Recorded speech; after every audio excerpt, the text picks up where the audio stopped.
from negative karma. In fact, all difficulties arise from our karma, right? So let's look at the initial verse. So since with a bit of time, I will go on slowly, try to explain as much as I can. The truth of the law of karma is that action will certainly induce a response. So there is a cause, there is an effect, and karmic retribution follows us. Okay, this line. Whether we create calamity or blessings, there will always be consequences. And so there will be consequences. So the blessings, obviously, and it could be in the form of spiritual rewards or spiritual treasures to help you in your practice. And yesterday in the contemplation, I remember I shared with you all that you wear this robe in this slide. The robe that you wear in this slide was made from your past lives. So you tailor your life in this particular life to make the robe adorned with the jewels of the Dharma for your next life. So this is what it is.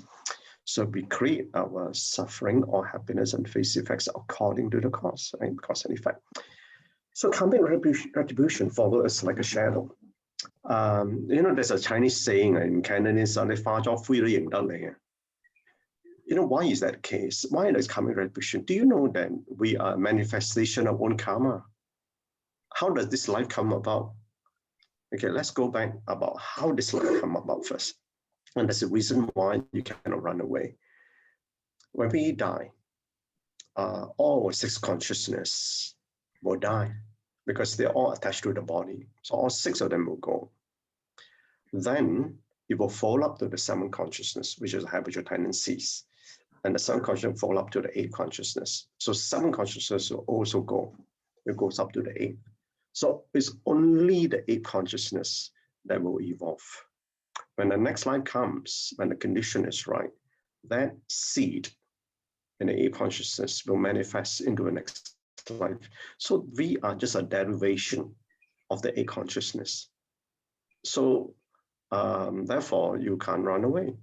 So that's why it follows like a shadow. It's just that we are not aware, we are not mindful, and we deny it. The life that we have, the body we have right now, is just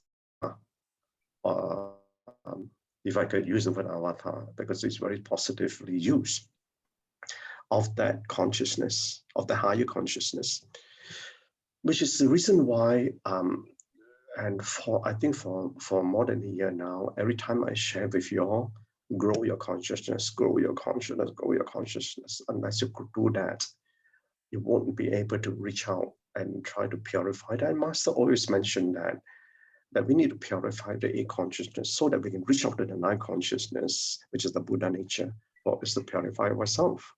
So therefore, if you understand how a life, this particular life is derived from, then you understand why retribution follows like a shadow. Which is nothing more than for us to take on this particular life out of, from our parents give us the body, but the karma, the karmic retribution is purely our own. So when you understand that your own karmic imprints, then you can understand why often I say, take on your life becomings. You take on your life becoming, because every becoming that comes to your life is a manifestation of your karmic seeds.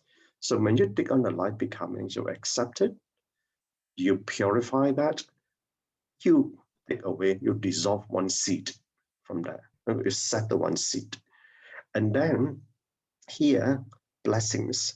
So Master would say, when you create blessings, you create merits. So those merits are adorned in the role that you are tailoring in this life for your practice, maybe later part in life, or even for your next life. So why is it that some people, they have the affinity to be able to practice well.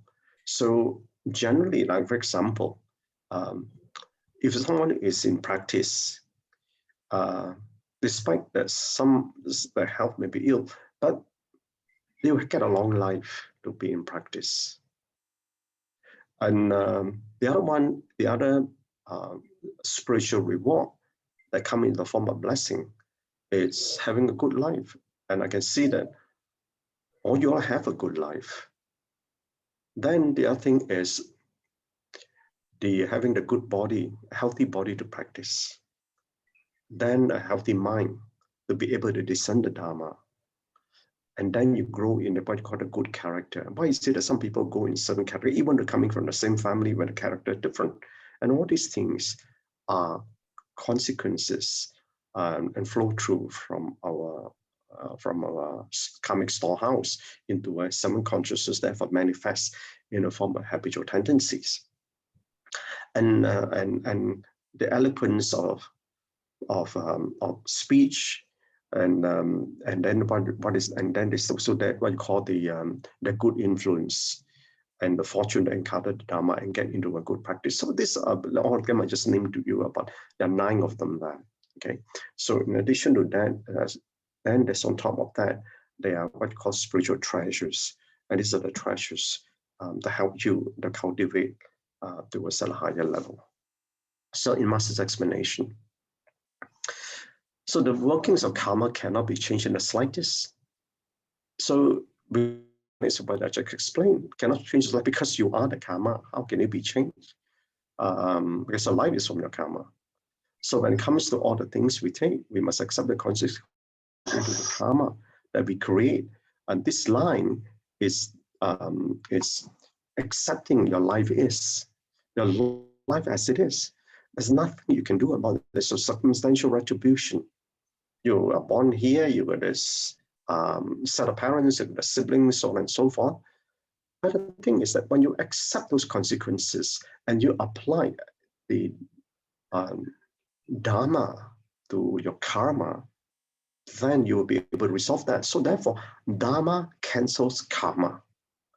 So therefore, that's the teaching that the Buddha has taught us. That's why the Buddha taught during the Agama period about the law of cause and effect, the Four Noble Truth, and how do we can resolve that through the Noble Eightfold Path. And then from there on, from a small, middle vehicle and the great vehicle. So the only way to change anything is for us to understand the law of karma and then probably change our behavior. So if you recall some time ago, that when you apply the Dharma to your life, now there always be, I just explained to you about the spiritual rewards that some people will naturally born in this life, they come with a good character. But that good character can still be refined further. And good character is to refine further, when you take on the Dharma, is how can one then from a good character refine further the part that, because we are still an enlightened being. When we are still an enlightened being, we still have defilements. At least we have dust-like illusion, and that's what Master often say. So, but to realize that dust-like delusion, you cannot just rely on your external faculties to where your afflictions are, or where your defilements are, because the cause defilement or cause delusion, you can tell easily. For example, someone who afflicted with very easily afflicted with anger, sensitive, and so on. This you can't tell. But if I have a dust-like delusion, for example, my home sister always tell me, I have a huge ego, or someone who is having bad thoughts.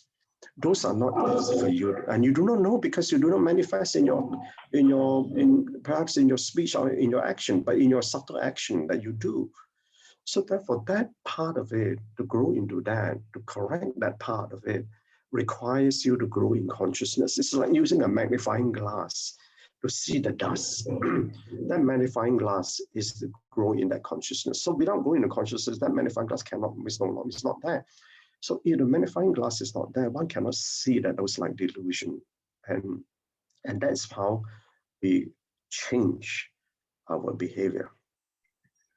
So this line I just explained, no matter what kind of karma, the workings are the same. If we experience happiness and joy, it is because we form positive conditions and created blessed causes in our past life. There's blessed causes in our past life. And just explain to you in this life, through your good life, and then be able to encounter a good practice. Having a good life without a practice will only lead you to enjoyment without end. It's not going to build, it's not going to enable you to tailor your robe for the next life. Transgressors here may suffer in hell without reprieve. And this part you understand, and on especially the three evil realms. So some people are hindered by karmic obstructions, thus they will never see the Buddha. Even if the Buddha is in the world, they will not have the chance to see him. So during the time of the Buddha, 2,500 years ago, not everyone at that time saw the Buddha. And so therefore, it even can be during the time the Buddha cannot see the Buddha.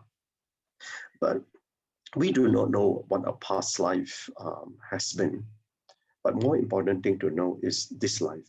And this life, what I'm going to do about that now that you encountered the Dharma is to embrace Dharma so that we can cancel our karma. So those 4 transgressions, they sever the roots of goodness and cut off the seeds of wisdom life. So therefore, we got to be, we need to understand well how we can be in the practice. So when you're in the practice, we will know what we have to do. Now, even when you take on the path, especially initially, and Master always say, be diligent, right? Be in your practice, be steadfast in your practice. Often, and this happens very often, you will face hindrances. So even you have encountered the Dharma, and you often come across and say, I don't have time to do that. I got too many things to do. And what you're going to do about that? I mean, I went through those stages in my life. I look at it, and I was working my guts out in the office. I don't need to go for classes. I look at the traffic jam. I look at the traffic as a hindrance. I look at the weather when it's raining as a hindrance. I look at having to attend to my mother. And so on and so forth. There are 101 things that we had to deal with.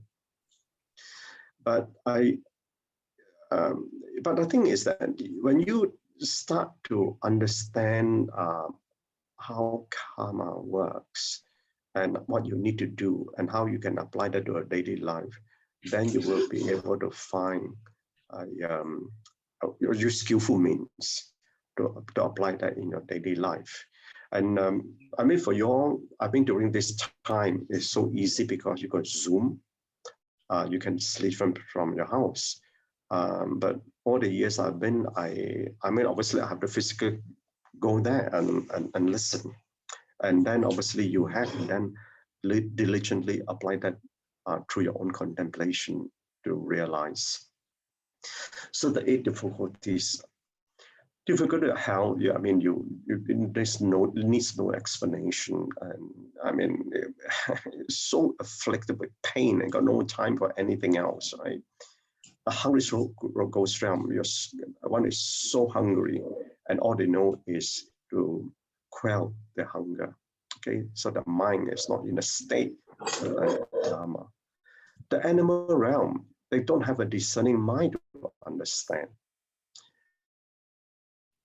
And they only look like animal realm. The only 4 things they know: flight, they run away; fight, food, and the last one is to propagate. That's all there's only four things that they do.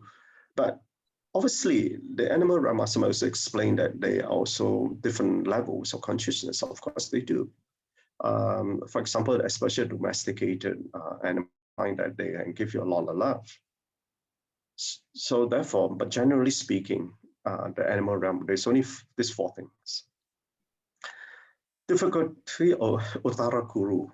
Uttara Kuru Uttara actually is made of two words. Uttara, which is north, as you know. Okay, Kuru is supposed to be a city or a place. But this wonderful pleasures does not mean that it exists somewhere in heaven. It also exists on earth. I come across plenty of people like this. It's very hard to get them to listen to Dharma because they don't see the need to, because they're very successful. But you see, this is the part about karma follows us. When they take on this life, they have all the blessings, they have a wonderful life, a good life, they are multi-billionaires, but they cannot they don't believe that their life is a manifestation of the karmic storehouse. So they've severed that. So therefore, this is a life I deserve, this is a life I made it. And therefore, I don't need to do anything else. But that's what it is. So therefore, it is not necessarily wonderful to be born in that state. And that's the reason why I go back to the point that I made in the past about making aspirational vows. You see, the aspirational vows is imprinted in your heart and your mind, so that when you even have a wonderful life in the next life, you still have that imprint in you to seek the Dharma. And you have that vow, and the vow is to uphold that vow is life after life, and the four great bodhisattva vows. So how do I then get the imprint? So I recite that vow every morning, and obviously before I share with you every morning, I've recited those vows. The difficulty of heaven of no thought. Now, there are different levels of heaven. This one level of heaven of no thought, and this is what Master say. The heaven of no thought is a place where non-Buddhist practitioners live. And you probably know that a lot of other practices, their aspiration is to go up to the heaven. Difficulty of being blind, deaf, and dumb. This is the part that I think it was a few days ago I did mention why some people are born the way they do, and Master actually explained here. So when you reach that stage, when you're blind, you cannot read the Dharma. When you're deaf, you cannot listen to the Dharma, and dumb, you cannot even speak the Dharma. So these are hindrances and difficulties. And but having said that, the very famous person, she's blind, she's deaf, and she's dumb, is Helen Keller. Helen Keller, she went through, and she has the mind, so she learned as much as she could, and some of the realizations she had was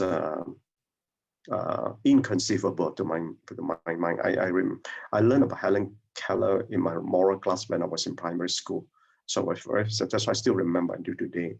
Was quite fascinated how she did it. And the other person is actually Stephen Hawking. These are the people that can live beyond their body. Okay, and this is what we're also trying to do in our practice. In our practice, we want to grow in our consciousness. When we grow in our consciousness, we go in our consciousness, we go in 7 and 8 consciousness, and obviously ultimately 9 consciousness. We're actually trying to learn and discern beyond the body. So therefore, realization, that's why I often explain to you what's the difference between understanding and realizing. Understanding is from the discerning mind, which is 6 consciousness. Realization is beyond your thoughts, because it's beyond the mind, and this is what living beyond the body. The difficulty of worldly intelligence. This is the part about clever people. And when clever people, they think they know everything. But the problem is that they do not know what they don't know.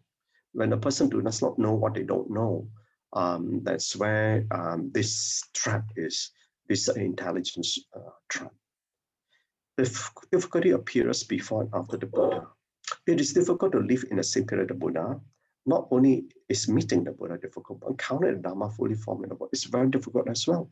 So if there's difficulty before the Buddha, the period before the Buddha, so that's why then people learn from nature. That's why you got manifestation of Prajika Buddhas. And but other than that, and how many are there? Hardly anybody. So, but there are other practices. So even before the time of Buddha, you try to study what are the religions even before the Buddhism.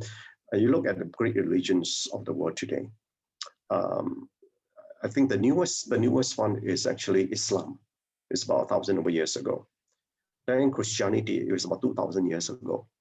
And Buddhism is 2,500 years ago. Before Buddhism, there's Hinduism.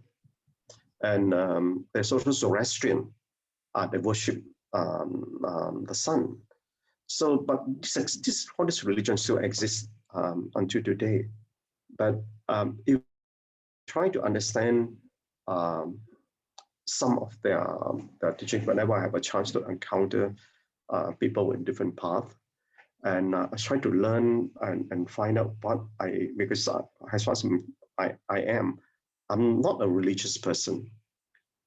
I'm a spiritual practitioner.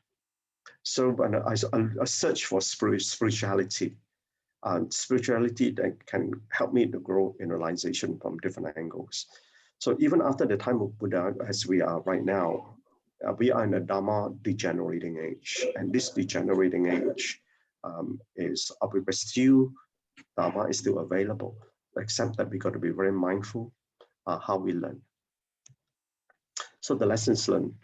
The 8 difficulties are the results of karma we created and put us all kinds of difficult places and many difficulties that prevent us from listening to the Dharma.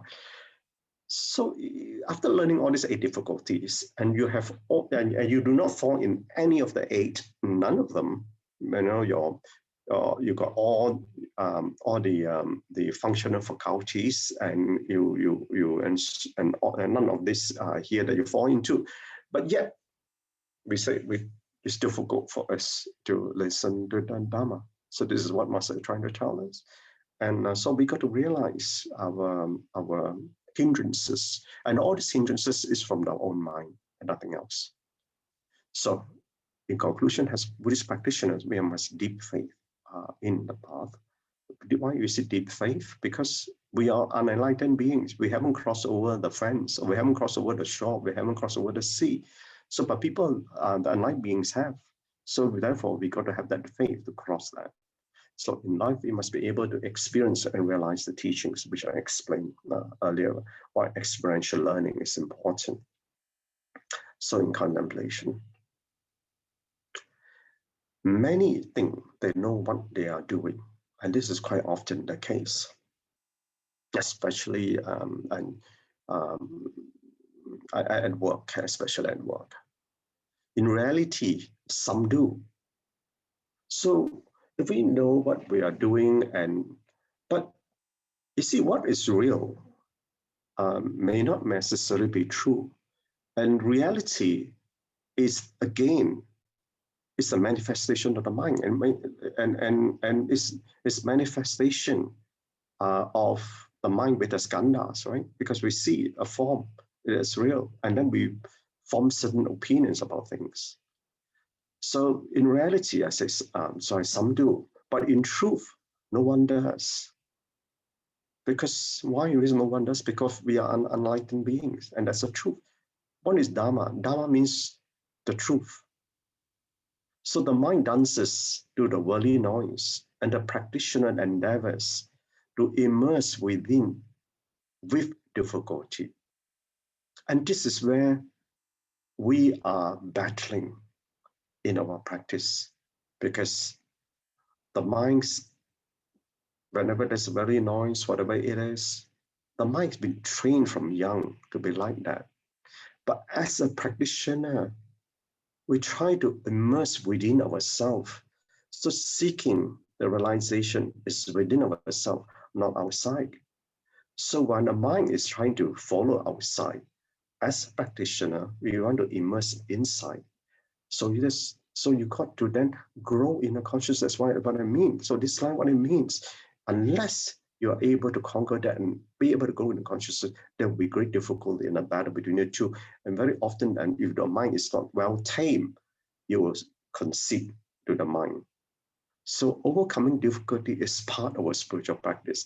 So there shouldn't be any complaints as to why that is the case, because this part is part of it, because we are unenlightened beings. So you understand the difference, then you let life flows to be able to then understand what the Dharma is when applying in your daily life.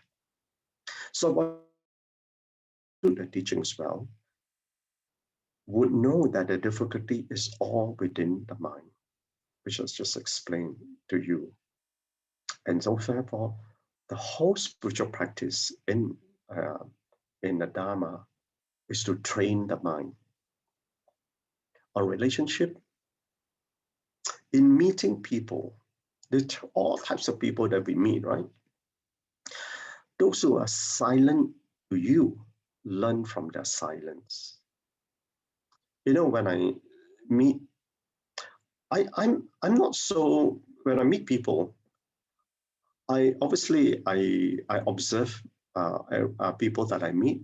The one that really attracts me very much, those people who keep quiet, they're silent, especially the silent ones who looks very humble, but they're silent. There are people who are very silent, and I can see from the facial expression, they feel with pride.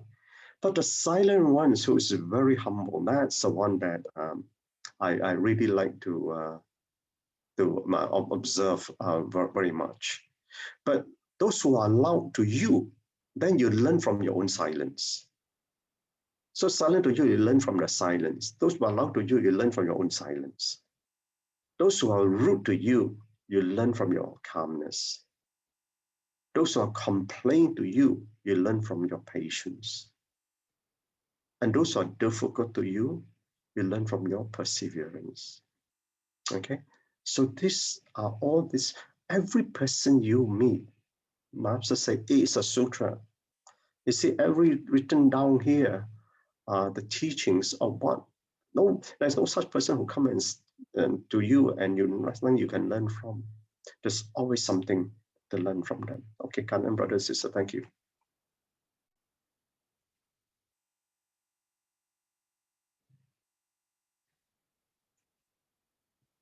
Oh, Gan En brother, she just realized, brother, I think Robert left already, right? Oh, wonderful, marvelous sharing by brother.